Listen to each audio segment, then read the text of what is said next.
एक बार एक शिकारी शिकार करने के लिए जंगल में पहुंचा।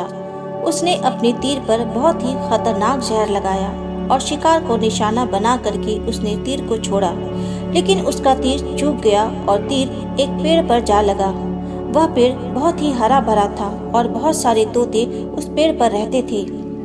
जैसे ही वह जहरीला तीर उस पेड़ पर जाकर लगा, वह पेड़ धीरे धीरे सूखने लगा और उस पेड़ पर जो भी तोते रहते थे वह एक एक करके उस पेड़ को छोड़कर जाने लगे।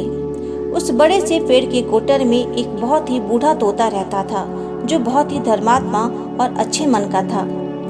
सभी तोते उस पेड़ को छोड़कर जाने लगे थे, लेकिन वह बूढ़ा तोता जाता था, दाना लेके आता और उसी कोटर में आकर के बैठ जाता था, परंतु उस पेड़ को छोड़ने को तैयार नहीं था। बूढ़े तोते के साथियों ने कई बार आकर के उसे समझाया कि यह पेड़ सूख रहा है और किसी दिन गिर भी जाएगा, चलो किसी और पेड़ पर चलकर रहा जाए, परंतु वह बूढ़ा तोता वहां से जाने को तैयार नहीं हो रहा था। अब यह बात देवराज इंद्र तक पहुंची। उन्हें बताया गया कि एक तोता है, वह जिस पेड़ पर रहता है उस पेड़ पर एक जहरीला तीर लगने के कारण सूखने, गिरने और खत्म होने के कगार पर आ पहुंचा है और वह बूढ़ा तोता अभी भी वहीं पर रह रहा है। वह दाना लेकर आता है और वहीं पर रहता है, जबकि उस जंगल में बहुत सारे पेड़ हैं, लेकिन वह उसी पेड़ पर रह रहा है। देवराज इंद्र प्रकट हुए और उस बूढ़े तोते से कहने लगे कि आप बहुत धर्मात्मा हैं, बहुत ही अच्छे मन के हैं, लेकिन आप इस पेड़ को छोड़कर किसी और पेड़ पर चले जाइए, क्योंकि यह पेड़ कुछ ही दिनों में गिर जाएगा।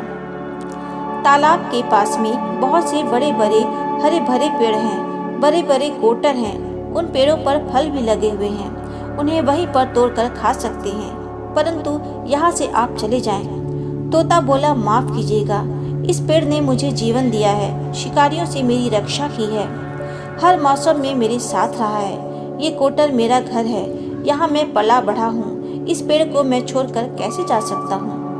इस पर संकट आया है तो क्या मैं इसे छोड़कर चला जाऊँ? मैं ऐसा कभी नहीं कर सकता।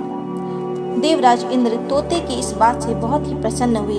उन्होंने तोते से कहा, मैं आपकी इस बात से बहुत ही खुश हूँ, मांगो जो आपको मांगना हो। उस बूढ़े तोते ने कहा, मुझे बस इतना मांगना है कि जिस पेड़ ने मुझे जन्म दिया है, जहाँ मैं रहा पला बढ़ा, जिसे आप मेरी जन्मभूमि कह सकते हो, आप इसे फिर से वैसा ही हरा भरा कर दो जैसा यह था। देवराज इंद्र ने अमृत से उस पेड़ को सींच दिया और पहले की तरह हरा भरा कर दिया। अब वापस से उस पेड़ पर आकर के बाकी तोते रहने लगे। वह बूढ़ा तोता कुछ समय तक और जिंदा रहा, फिर उसकी मृत्यु हो गई और वह स्वर्ग में चला गया। यह कहानी हमें सिखाती है कि जब भी किसी इंसान का बुरा दौर आता है तो इमोशनली वह टूटा हुआ होता है, उसे किसी के सहारे की ज़रूरत होती है, किसी की आवश्यकता होती है। अगर आप ऐसे समय में उसे छोड़कर चले जाएंगे, उससे बात नहीं करेंगे, मुंह मोड़ लेंगे, तो आपसे बुरा कोई नहीं है, क्योंकि आप किसी के सुख का साथी बने या ना बने, लेकिन आपको हमेशा किसी के दुख का साथी जरूर बनना चाहिए।